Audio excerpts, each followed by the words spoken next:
Салям алейкум. В среду вечером программы «Мызмызлар» у нас гостья крымско-татарская девушка, которая 3 года живет уже в Штатах, учится в университете Темпл города Филадельфия.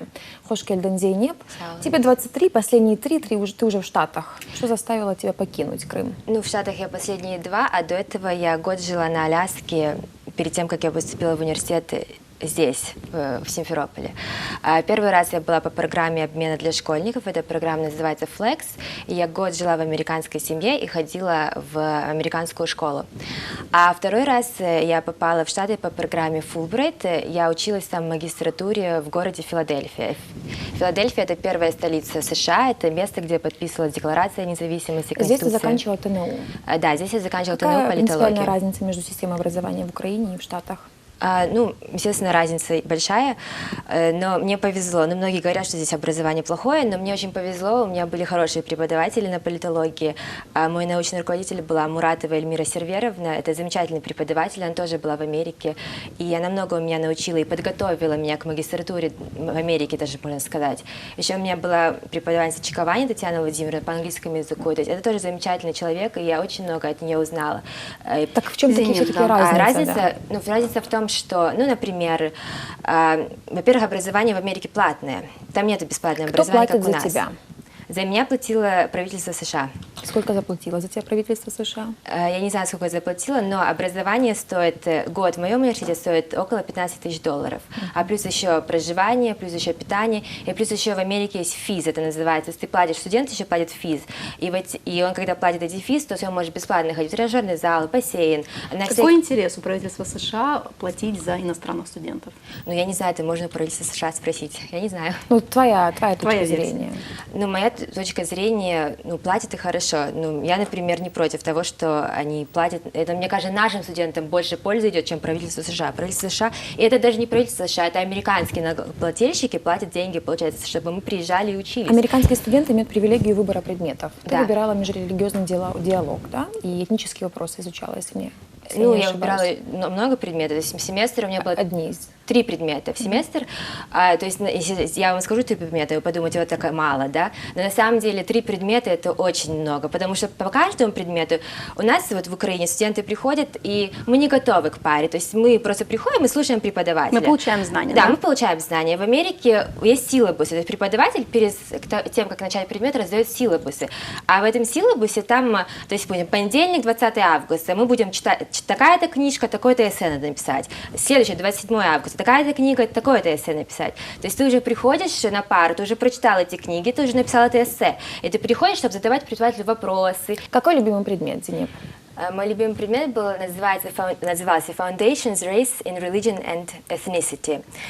И в этом предмете мы изучали именно, как раса и религия и твоя этничность влияют на твое самосознание. Крым толерантный с этой точки зрения, как ты считаешь? Нет, не считаю, что это Крым толерантный. Почему?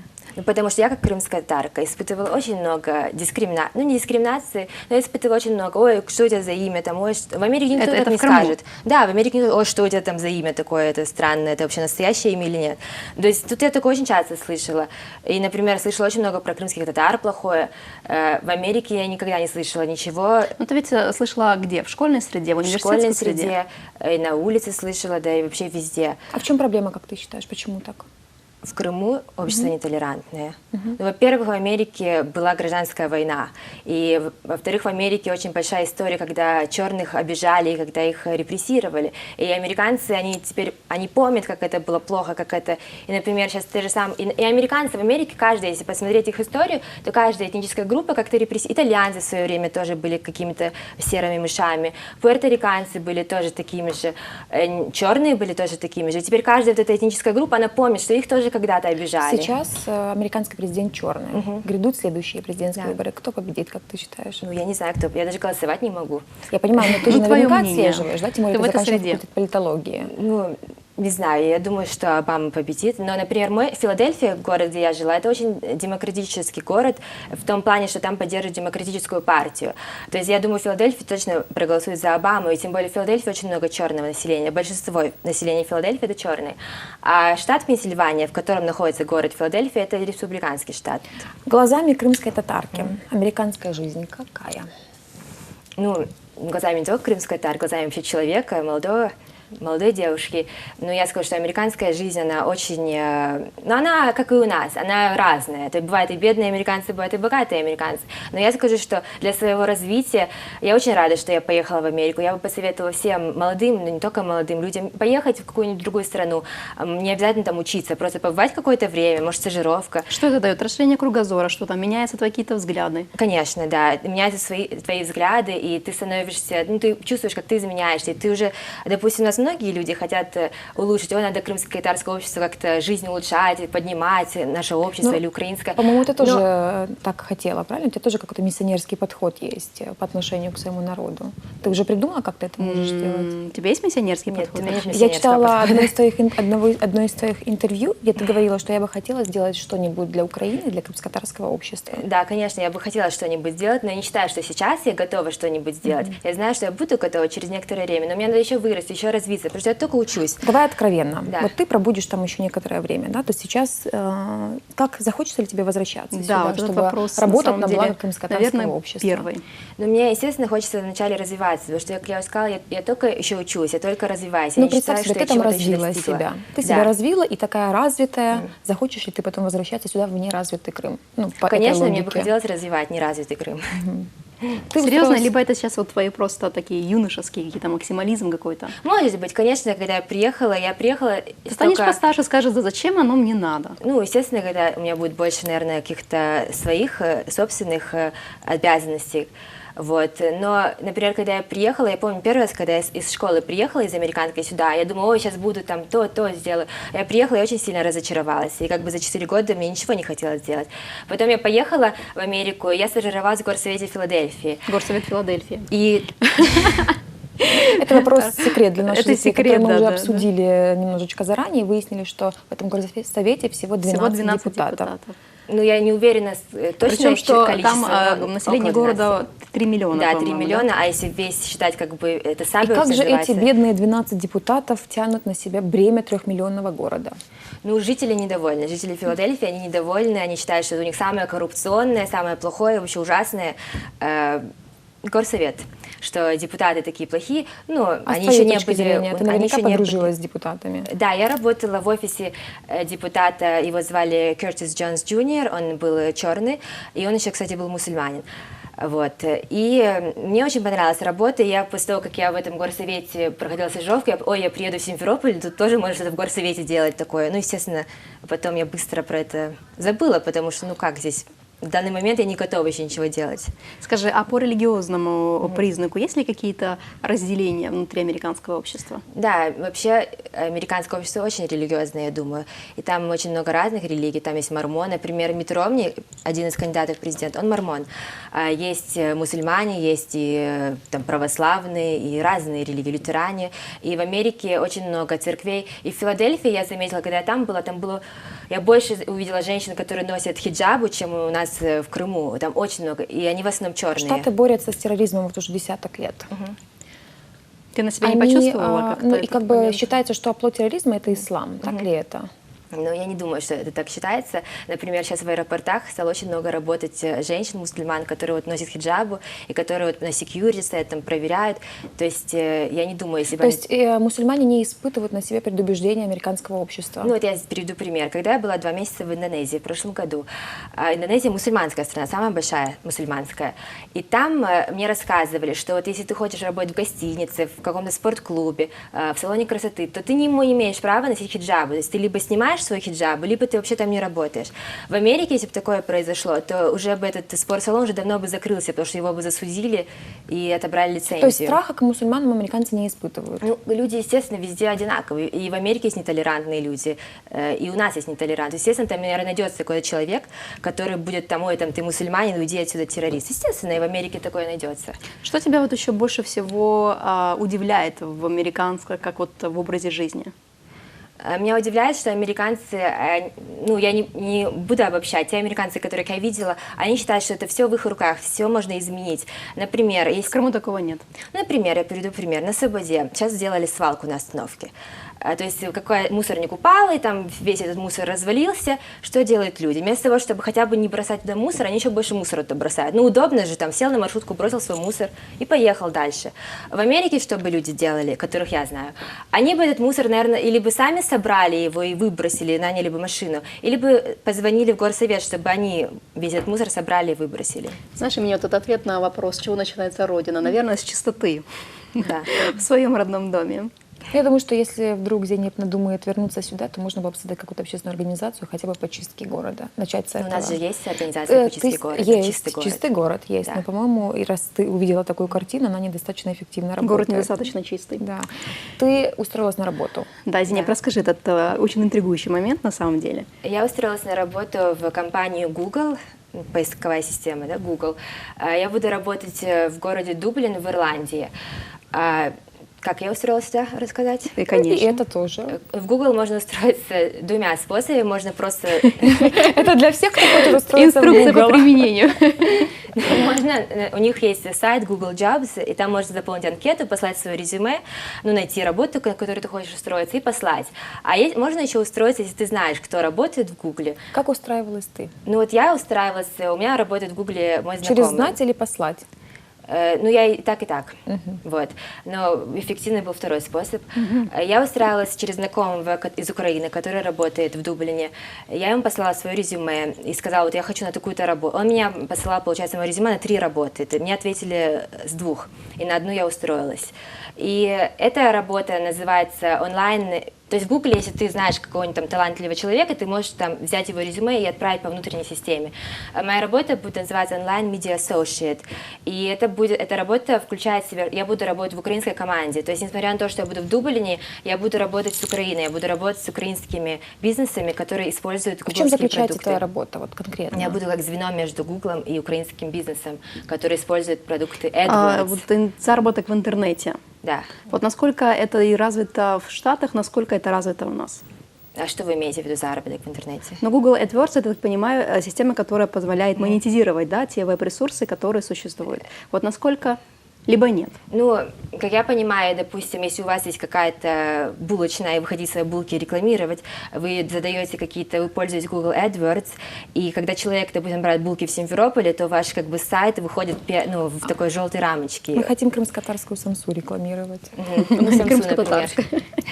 Ты нам поможешь в этом? Хорошо, конечно. Но некорректный вопрос для американцев, однако очень корректный в рамках нашей программы «Мазмузар». Сколько тебе будут платить?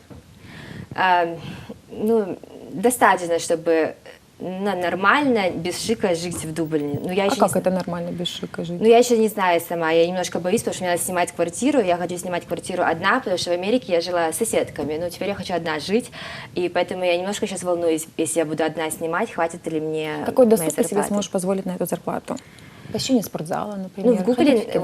вот, я сейчас скажу, в Гугле есть бесплатные спортзалы для сотрудников, также есть бесплатные завтраки, обеды и ужины.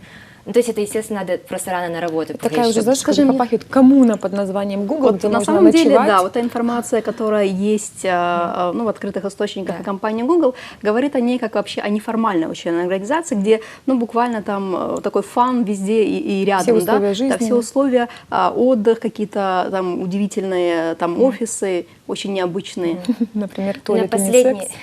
на последний Такое тоже тур, слышали, да. на последний тур интервью, у меня было всего 3 тура интервью, я переезжала в Нью-Йорк, в офис Гугла в Нью-Йорке, и действительно там очень много там мини-столовых, то есть, допустим, ты можешь в любой момент пойти что-то опять покушать, то есть всякие там снеки, потом там очень много игровых комнат, там бильярд, футбол, то есть это, ну, на самом деле, Вот почему это массаж такие тоже вот- бесплатный, Прямо Да? во время рабочего дня? да. То есть ты сидишь за компьютером и параллельно тебе массажистка.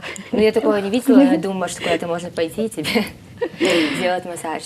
Почему, как ты считаешь, работодатели в Гугле такие создают условия для своих сотрудников? Думаю, чтобы сотрудник, если ему будет приятно на работе, он будет, наверное, лучше работать. Ну, например, чтобы бесплатный ужин покушать, надо, значит, на работе досидеть до ужина. А Если ты будешь когда обычно работать. Интересная ужинают мотивация. американцы? А? Когда обычно ужинают американцы? Ну, не знаю, наверное, как все люди по-разному. Я не знаю. Тебе уже 23 года. По крымско-татарским меркам пора подумать о Да. замужестве. Я так и думала, что этот вопрос будет. Вот ты все-таки больше американка в этом смысле или крымская татарка? А ну что значит американка? Я знаю американцев, которые, вот мои одноклассницы в Америке, они замуж вышли в 19 лет, они мормоны, ну у них так и надо замуж рано выйти. То есть Но американцы ты тоже крымская разные. татарка, Миша ты тоже мусульманка. рано. Ну, моя мама замуж рано не вышла, например. То есть я знаю крымских татар, которые рано замуж не выходили. Мои, Для например, себя ты какой Ну давай, путь выберешь? давай, вот как ты? Ты собираешься замуж? Ну, конечно, собираюсь. да. Когда? Но я еще не знаю, когда. Ксмет. К смерти, да. Ну, а замуж за крымского татарина хотела бы? Или все-таки Или, коллега или, из или- Гугла? или не имеет разницы вообще? Не имеет разницы. Главное, Серьезно? чтобы человек хороший был. А Родители религия? в курсе, что ты такой выбор сделала? Конечно. У меня мама тоже замужем не за крымским татарином. Крымско-татарский язык знаешь? Эбет блеме лафетемен, эвде тек крым татарджа конушамен. Американская мечта, это что? Имен АТР телеканалны Америка да татарджа карайды. Машалла, мы нам- Машалла, Борден мына реклама. бұны Шевесі янғарады телеканалында. К какой мечте стремишься ты? Я бы хотела увидеть много стран. То есть я сейчас буду в Ирландии, я бы очень хотела попутешествовать и в Париж, и в Стокгольм, и, ну, и в Стокгольме у меня подруга живет, и в Будапешт, и в Барселону. То есть я бы очень хотела путешествовать. И я бы очень хотела, чтобы... Ну, это будет звучать как банально, но я бы очень хотела, чтобы Украина стала такой же страной развитой, как и Америка, потому что мне иногда очень обидно, что в Америке люди, даже бедные люди, живут намного лучше, чем люди у нас. Например, мне обидно, что моя мама, идя на работу, должна дышать этим мусором, ждя маршрутку. Мне обидно, что, допустим, мои там одноклассницы, которые Ну, такие... хорошо, ты можешь обижаться, но что ты Я можешь не сделать? обижаюсь. Что ты можешь сделать Ну, вот, реально, допустим, мне будучи обидно. там? Ну, пока То есть- первый этап хороший, что мне обидно, а второй этап я уже буду думать, что мне делать. Вот. Но ты пока об этом не думаешь. Я, конечно, думаю, у меня есть идеи, но я никому их не хочу рассказывать, потому что, мне кажется, меня немножко засмеют, и потом я как бы буду обескуражена. Поэтому я никому не рассказываю, даже родителям. Мне не хочется тебя обескуражить, но задам вопрос. Так все-таки хотя бы в каком направлении эти идеи? Ну, что это могло быть? Чистота города, ну, по-моему, тебя очень волнует. И, конечно, потому что я в Филадельфии проходила стажировку в организации, которая убирала реки и океаны от мусора. Но их Это мусор пробона работа? Бесплатная? Да, бесплатная. То есть, ну, их, конечно, мусор по сравнению с нашим, это, ну, просто ничего. Вот.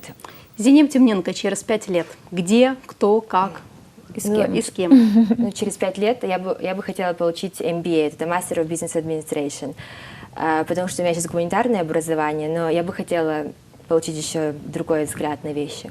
Ты часто бываешь в Крыму? Ну, в прошлом году была в августе, вот, а на этот раз я всего лишь на 4 дня приехала. Родные Кого есть? в первую очередь хочешь увидеть в эти дни? Ну, всех, кого хотела, уже увидела. Ну еще сегодня я встречусь с учительницей по немецкому, которая, ну, меня научила, во-первых, немецкому, а во-вторых, она очень хороший человек. Сколько языков ты знаешь? И учительница по французскому я тоже сегодня хочу увидеть. Ну, я знаю французский, немецкий, и учу арабский сейчас. А где учишь арабский? Там, в Штатах? Нет, я учу его по скайпу. То есть общаешься с кем-то из носителей? Ну, есть такая фирма, которая проводит обучение арабского через скайп с носителями языка. И вот у них там есть все оборудование онлайн, то есть там книжки онлайн, то есть я пишу, и она сразу видит это все. И мы домашние задания так делаем. Вот все-таки, знаешь, хочется очень услышать, для чего все это. Вот мы слышим сейчас историю крымско-татарской Золушки, которая, ну, попала И в на самом деле, американское да, общество, вот 23 года образованная, и большой, умная, да, знает такой много вот языков. разбег. Для чего все это? Для чего? Как, для чего это? Вот, ну как, вот мы твою точку зрения да, спрашиваем. финальная Вот для точка. чего? Где, для чего это? Где ты Ну, остановишься? Для чего для себя столько вкладываешь? Ну, во-первых, меня эта мама вкладывала, например, она с 4 лет меня водила на английский, на всякие кружки. То есть, когда все такие, ой, что ты ребенка не оставишь дома, она меня водила везде. То есть, меня мама этому всему приучила. И Мама потом- ваша преподаватель в Крымском инженерно-педагогическом университете, причем она заведующая кафедрой информатики. Да, еще профессор. Профессор даже, да. То есть почему вы не пошли по ее стопам? И отец ваш программист, насколько я знаю. Ну, потому что я математику плохо знаю. С такими родителями плохо знаете математику? Да, Вы гуманитарий больше. да. Окей. Итак, ответ на вопрос. Для чего? Но для саморазвития, я думаю, что развивая себя, я потом смогу помочь другим людям. Знаешь, Потому Аня, что- давай, наверное, возьмем с Зейнеп обещание, что вот через 5 лет мы увидим ее в Крыму вместе со всем ее багажом знаний. Не, через 5 лет это очень мало Мало, времени. ты Ну, думаешь? конечно, мне только будет 28 лет, это еще как бы, это очень мало времени. Ну, у меня очень было много учителей, которые как-то меня вдохновили, или людей, которых я встречала. Например, вот моя ученица по французскому, которой я вот сейчас тоже пойду, и был Роберт Зиммерман, это преподаватель из Америки, который был здесь и был моим преподавателем. И моя ученица по английскому в школе, Шазия Мамбетовна, и другие вообще люди, которые я встречала. Я бы тоже хотела для кого-то быть таким вот примером вдохновляющим. Ну, не сейчас, конечно, а позже в жизни. Чохсагу Зейнеп, у нас да. в эфире Сагу. была Зейнеп Темненко, человек, который уже 3 года в Штатах, Девушка, которая работала в горсовете Филадельфии. которая сейчас будет работать в Гугле, Дублине. И вообще прекрасная и умная девушка. До встречи. До встречи.